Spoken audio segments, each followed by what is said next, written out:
السلام علیکم ناظرین، آج ہم آپ کو اس ویڈیو میں بتائیں گے کہ زمزم کا کنواں کس طرح وجود میں آیا۔ تو چلیے ویڈیو کو شروع کرتے ہیں۔ بسم اللہ الرحمن الرحیم۔ حضرت علی رضی اللہ عنہ سے روایت ہے کہ عبد المطلب نے بتایا، میں حجر اسود کے مقام پر سو رہا تھا کہ میرے پاس ایک آنے والا آیا۔ اس نے مجھ سے کہا، طیبہ کو کھودو۔ میں نے اس سے پوچھا، طیبہ کیا ہے؟ مگر وہ کچھ بتائے بغیر چلا گیا۔ دوسری بار رات پھر خواب میں وہی شخص آیا، کہنے لگا، برہ کو کھودو۔ میں نے پوچھا، برہ کیا ہے؟ وہ کچھ بتائے بغیر چلا گیا۔ تیسری رات میں اپنے بستر پر سو رہا تھا کہ پھر وہ شخص خواب میں آیا۔ اس نے کہا، مظنونہ کو کھودو۔ میں نے پوچھا، مظنونہ کیا ہے؟ وہ بتائے بغیر چلا گیا۔ اس سے اگلی رات پھر میں بستر پر سو رہا تھا کہ وہی شخص پھر آیا اور بولا، زمزم کو کھودو۔ میں نے اس سے پوچھا، زمزم کیا ہے؟ اس بار اس نے کہا، زمزم وہ ہے جس کا پانی کبھی ختم نہیں ہوتا، جو حاجیوں کے بڑے بڑے مجموعوں کو سیراب کرتا ہے۔ عبد المطلب کہتے ہیں، میں نے اس سے پوچھا، یہ کنواں کس جگہ ہے؟ اس نے بتایا، جہاں گندگی اور خون پڑا ہے اور کوا ٹھونگے مار رہا ہے۔ دوسرے دن عبد المطلب اپنے بیٹے حارث کے ساتھ وہاں گئے۔ اس وقت ان کے یہاں یہی ایک لڑکا تھا۔ انہوں نے دیکھا وہاں گندگی اور خون پڑا تھا اور ایک کوا ٹھونگے مار رہا تھا۔ اس جگہ کے دونوں طرف بت موجود تھے اور یہ گندگی اور خون دراصل ان بتوں پر قربان کیے جانے والے جانوروں کا تھا۔ پوری نشانی مل گئی تو عبد المطلب کدال لے آئے اور کھدائی کے لیے تیار ہو گئے، لیکن اس وقت قریش وہاں آ پہنچے۔ انہوں نے کہا، اللہ کی قسم، ہم تمہیں یہاں کھدائی نہیں کرنے دیں گے۔ تم ہمارے ان دونوں بتوں کے درمیان کنواں کھودنا چاہتے ہو جہاں ہم ان کے لیے قربانیاں کرتے ہیں۔ عبد المطلب نے ان کی بات سن کر اپنے بیٹے حارث سے کہا، تم ان لوگوں کو میرے قریب نہ آنے دو، میں کھدائی کا کام کرتا رہوں گا، اس لیے کہ مجھے جس کام کا حکم دیا گیا ہے میں اس کو ضرور پورا کروں گا۔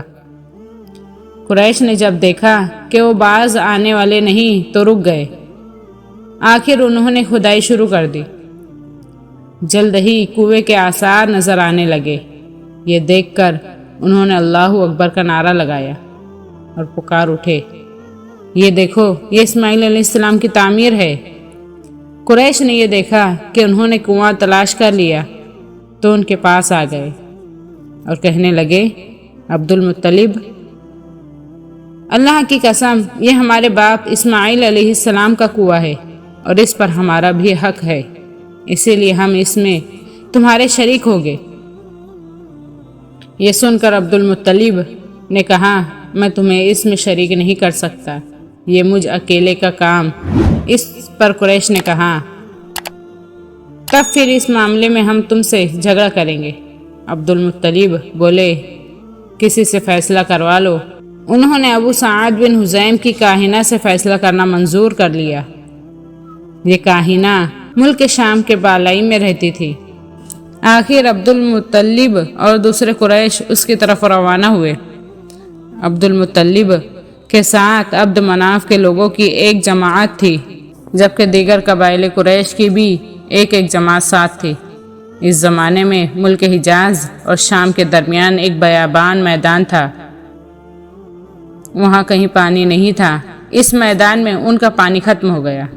سب لوگ پیاس سے بے حال ہو گئے، یہاں تک کہ انہیں اپنی موت کا یقین ہو گیا۔ انہوں نے قریش کے دوسرے لوگوں سے پانی مانگا، لیکن انہوں نے پانی دینے سے انکار کر دیا۔ اب انہوں نے ادھر ادھر پانی تلاش کرنے کا ارادہ کیا۔